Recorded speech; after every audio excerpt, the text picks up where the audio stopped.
Hi friends, இன்றைக்கி நம்ம வெண்டைக்காய் காரக்குழம்பு தான் பார்க்க போகிறோம். அதை எப்படி செய்கிறதுன்னு பார்க்கலாம் வாங்க.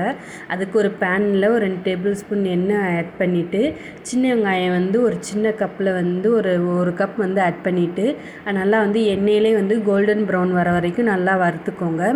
இப்போ இன்னொரு அடுப்பில் இன்னொரு பேனில் ஒரு 2 டீஸ்பூன் எண்ணெய் ஆட் பண்ணி அதில் நம்ம கட் பண்ணி வச்சுருக்க வெண்டைக்காயெலாம் அதில் ஆட் பண்ணிடலாம். இது எண்ணெயிலே நல்லா வறுத்து எடுத்துக்கோங்க. ஒரு மீடியம் ஃப்ளேம்லேயே வச்சு வறுத்துக்கோங்க. இது எதுக்கு வறுக்கிறோம்னா, அந்த வெண்டைக்காயில் வளவளப்பு தன்மை இருக்கும். அப்படியே நம்ம குழம்புல போட்டோம்னா ரொம்ப வளவளன்னு இருக்கும். அதுக்காண்டி தான் அந்த மாதிரி வறுத்து போடுறது. எண்ணெயிலே இந்த மாதிரி லைட்டாக அப்பப்போ இடையில கிளறி விட்டுக்கிட்டே இருங்க. இப்போ இங்கிட்டு வெங்காயம் நல்லா வணங்கி இருக்குது பாருங்கள். இந்த மாதிரி கோல்டன் ப்ரௌனில் வணங்கணும். வணங்கினதுக்கப்புறம் இல்லை கொஞ்சம் மஞ்சத்தூளை போட்டு நல்லா நைஸாக அரைச்சி எடுத்துக்கோங்க. இப்போ அதே பேனில் 2 டேபிள் ஸ்பூன் எண்ணெய் ஆட் பண்ணியிருக்கேன். அதில் அரை டீஸ்பூன் கடுகு உளுந்த பருப்பு, ஒரு அரை டீஸ்பூன் வெந்தயம், ஒரு கொத்து கருவேப்பிலை போட்டு தாளிச்சுக்கோங்க.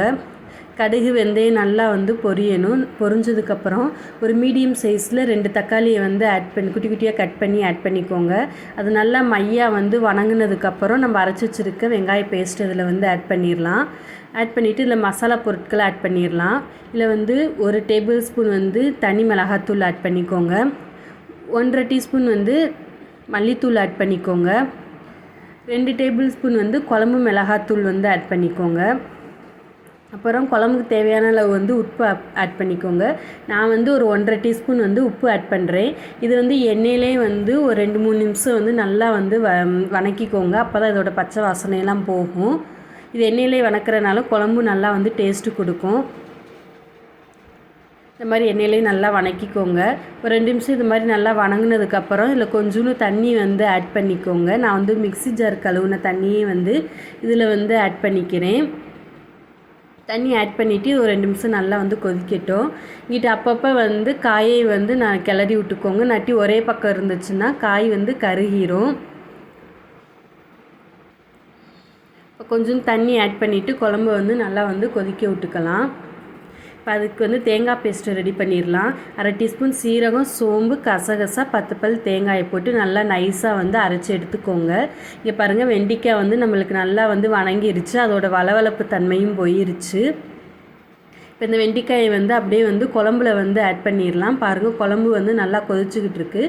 மசாலோட பச்சை வாசனையும் போயிடுச்சு. இப்போ எல்லா காயும் இதில் ஆட் பண்ணிக்கலாம். இப்போ நான் இதில் எல்லா வெண்டைக்காயும் ஆட் பண்ணிட்டேன். இது அப்படியே மசாலாவோட ஒரு 2 நிமிஷம் நல்லா கிளறி விட்டுக்கோங்க. அப்போ தான் மசாலா காய்க்குள்ளே இறங்கும். 2 நிமிஷம் கிளறினதுக்கப்புறம் குழம்புக்கு தேவையான அளவு தண்ணி ஆட் பண்ணிக்கோங்க.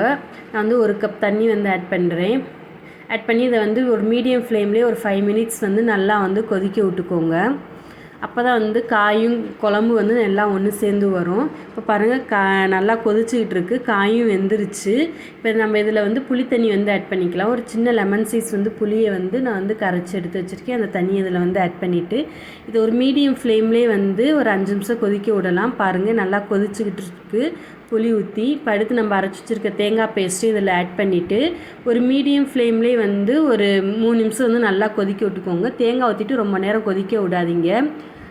ஒரு 3-4 நிமிஷம் நல்லா கொதிச்சா போதும். குழம்பு நல்லா திக்காயிரும். பாருங்கள், குழம்பு நல்லா திக்காயிருச்சு.